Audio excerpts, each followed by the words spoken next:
Assalamualaikum warahmatullahi wabarakatuh.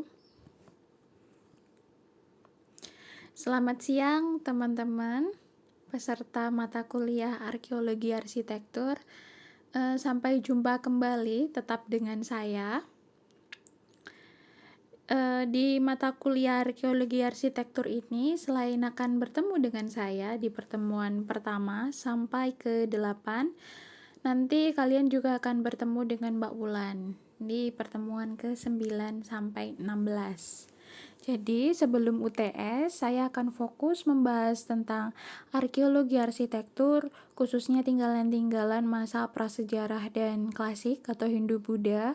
Sedangkan Mbak Wulan akan fokus untuk membahas tinggalan-tinggalan arsitektur pada masa Islam dan kolonial. Untuk poin A, saya rasa ini sama dengan RPS sebelumnya, tidak jauh berbeda, jadi bisa dibaca sendiri. Dan di poin B itu tentang pengalaman belajar, ada 2 tugas. Yang pertama itu adalah tugas struktur dan tugas mandiri yang semuanya dalam semester ini itu akan dikumpulkan secara daring. Tugas terstruktur antara lain adalah menyusun makalah atau review secara berkelompok dan individu. Lalu menyusun tayangan dan PowerPoint. Yang ketiga, membuat video dan mempublikasikannya secara daring. Jadi di sini sebenarnya tugasnya itu simpel saja, menjadi satu kesatuan, di mana nanti kalian akan menyusun makalah secara berkelompok, tetapi per subbabnya itu dikerjakan secara individu, lalu menyusun tayangan atau PowerPoint yang presentasinya nanti dibuat dalam bentuk video maupun screen recorder seperti ini, lalu dipublikasikan secara daring baik di LMS, YouTube maupun media sosial kalian masing-masing. Yang kedua ada tugas mandiri, yaitu yang pertama tugas untuk mempelajari materi dalam referensi yang nanti ada di bawah, lalu mempelajari materi tambahan sesuai dengan topik penelitian atau rencana judul penelitian. Yang ini berkaitan dengan kalian sekarang sudah ada di semester 5. Kalau mengacu pada masa studi yang normal, maksudnya itu tepat waktu, jadi 8 semester, kalian ini sudah ada di posisi lebih dari setengah perjalanan gitu. Jadi harus siap-siap untuk menyusun skripsi. Paling tidak tahun depan, setahun lagi, sekitar bulan Oktober atau November tahun depan itu Anda harus sudah seminar proposal jika ingin lulus di semester ke-8. Jadi diharapkan nanti mulai untuk menyusun topik penelitian, khususnya yang berkaitan dengan arkeologi arsitektur. Siapa tahu nanti bisa ditindaklanjuti sebagai skripsi. Dan jika ada yang tertarik, nanti feel free to ask, atau ya silahkan untuk bertanya ke saya, atau kita nanti bisa diskusikan bersama-sama tentang topik yang akan Anda bahas. Jadi istilahnya masukan-masukan atau bimbingan sebelum Anda benar-benar seminar proposal dan bimbingan skripsi nantinya. Yang ketiga itu adalah menyusun artikel ilmiah. Jadi nanti UTS-nya entah itu IC maupun artikel ilmiah yang jelas ada kompilasi dari referensi-referensi itu. Untuk kriteria atau indikator penilaian itu ada 4 sub, yaitu sikap dan tata nilai yang dinilai dari disiplin, keaktifan, sikap kritis, dan kerjasama. Antara lain misalnya kehadiran Anda dalam kuliah, lalu keaktifan Anda, baik kuantitas maupun kualitasnya, lalu sikap kritis, dan kerjasama dan lain-lain. Kalau kerjasama itu misalnya bagaimana sih kalian menyiapkan tugas terstruktur yang kelompok dan yang individu itu seperti apa gitu. Itu bobotnya 20%. Lalu ada penguasaan pengetahuan. Indikatornya adalah nilai dari ujian semester dan ujian akhir semester, bobotnya masing-masing 15%. Lalu bobot terbesar itu dari tugas, baik itu tugas terstruktur maupun tugas mandiri. Tuh, jadi kalau nanti misalnya kalian nggak ngerjain tugas-tugas atau nggak ngumpulin, tapi misalnya masuk terus UTS, UAS juga ikut terus, nah itu kok saya nggak lulus gitu. Nah ini sudah jelas pengaturan nilainya seperti apa. Dan yang perlu mungkin penting ya saya sampaikan di awal itu, saya sangat menghargai usaha kalian dan juga kejujuran kalian. Jadi untuk tugas ini nanti insya Allah sih saya tidak akan memberi nilai 0 kecuali pada mahasiswa-mahasiswa yang melakukan plagiasi. Jadi nanti tetap akan saya beri komentar plagiasi itu seperti apa. Nah itu sudah pasti 0. Tapi kalau yang lain misalnya sejelek-jelek apapun pasti akan saya berikan nilai minimal lulus. Tetapi kalau untuk nilai A ya Anda harus berusaha sebaik mungkin gitu. Di poin D itu ada sumber referensi. Ini ada beberapa sumber referensi, ada sekitar 20-an.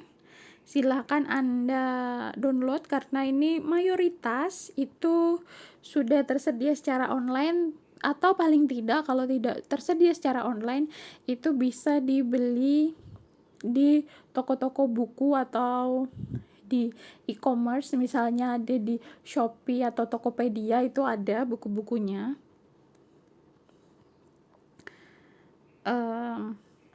Lalu yang nomor 23 itu ada jurnal-jurnal terkait. Nah, jurnal ini itu berkaitan dengan misalnya Anda mau fokus untuk membahas tentang topik A, misalnya topik tentang klasik gitu. Nanti kalau membutuhkan jurnal itu bisa ada materi tambahan. Jadi ada referensi-referensi yang bisa dibaca untuk menambah kedalaman pembahasan Anda gitu. Yang E, materi perkuliahan itu di pertemuan pertama dan kedua itu nanti materinya akan dari saya tentang definisi arsitektur dan definisi arkeologi arsitektur, dan juga tentang lebih ke ruang lingkup mata kuliah arkeologi arsitektur itu seperti apa sih, itu akan kita pelajari pada hari ini. Nah, nanti materinya itu bisa dicari di topik 1 di e-learning. Untuk minggu depan kita akan membahas tentang tinggalan arsitektur profan dan sakral. Untuk pertemuan ketiga sampai ke-7 itu ada 2 topik, yaitu tentang prasejarah dan klasik atau Hindu-Buddha, yang dibagi menjadi 5 sub kajian. Nah, 5 sub kajian ini Anda bahas masing-masing dalam kelompok.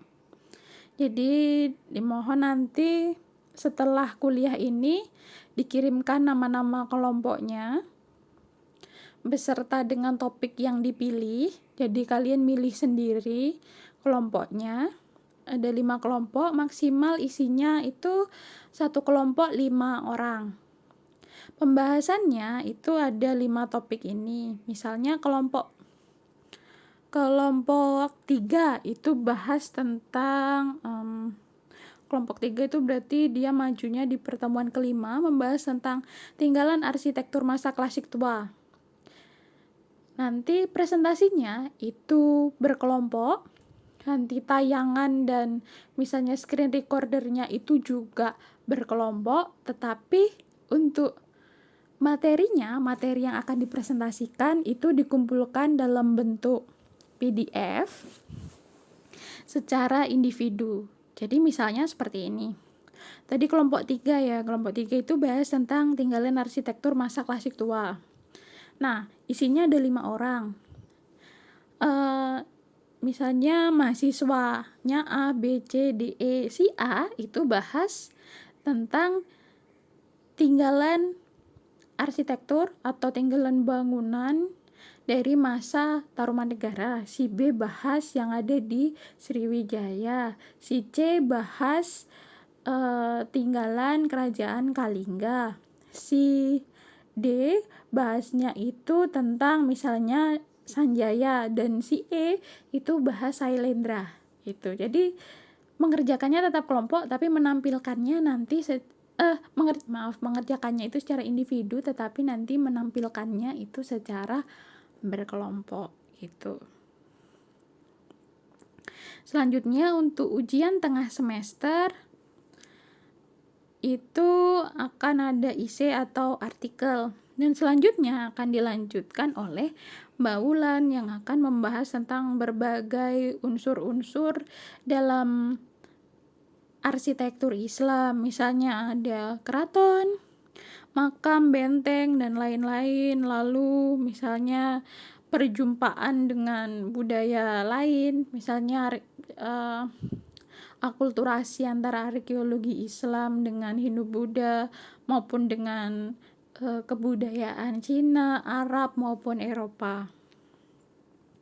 Nah, khusus untuk kuliah lapangan ini sebenarnya sebenarnya memang butuh, tetapi kalau memungkinkan saja. Kalau tidak memungkinkan, misalnya masih ada COVID ini, ya kita bisa menggunakan media-media lain seperti misalnya YouTube yang membahas tentang tinggalan-tinggalan arkeologi tersebut gitu. Saya rasa itu saja penjelasan RPS ini. Jika ada yang ingin ditanyakan, silahkan meninggalkan komentar di bawah tautan screen recorder ini, atau bisa mengirim pertanyaan dari WA yang nanti akan kita diskusikan bersama-sama. Terima kasih. Wassalamualaikum warahmatullahi wabarakatuh.